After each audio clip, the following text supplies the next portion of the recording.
6:43 on your Monday morning, and this morning more students will be welcomed back into their classrooms across North Texas. Duncanville ISD is one of the districts phasing in more in-person learning. We're joined now live by Duncanville Superintendent Dr. Mark Smith. Dr. Smith, thank you so much for joining us. We appreciate it.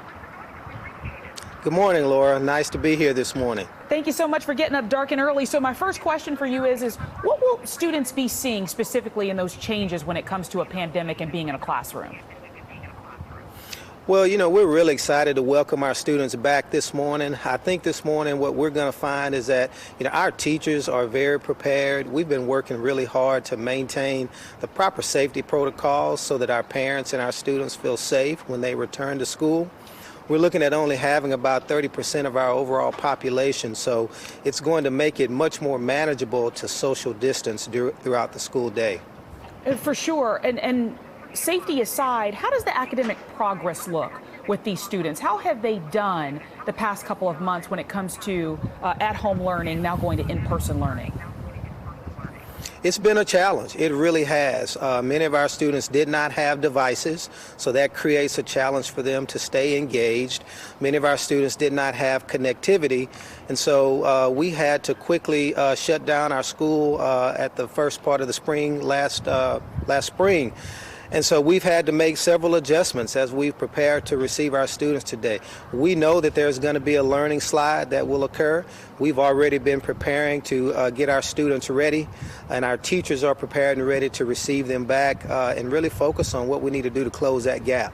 Absolutely, because so many students will need that assistance. Very quickly here, I saw on your website that you have a COVID dashboard. It's very easy to read. Numbers are easy to find there. The question becomes, though, is there a detailed plan in the event, worst case scenario, the numbers climb to a point where you can't safely have kids in school? Is there a plan to get them safely back home and getting more kids with connectivity?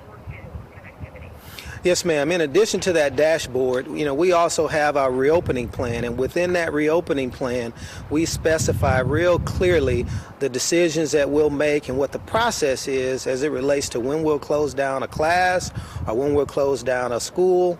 And so we're looking at, if we see cases start to rise up where we have about 4 cases within a 2-week period of time, then we're going to start really digging in and doing the contact tracing, and then we'll make decisions at that point in time based on the circumstances, whether or not we need to close down a classroom or close down a school or maybe a certain area or grade level within a classroom. Well, Duncanville ISD Superintendent Dr. Mark Smith, thank you so much for being with us this morning. We really do appreciate it. Thank you for having me. We're excited about our first day back with students. Absolutely. Love that. Well, don't forget, NBC5 is your back-to-school headquarters. Check out our parent playbook for everything you need to know about going back to school during a pandemic. Just go to our website right now, NBCDFW.com.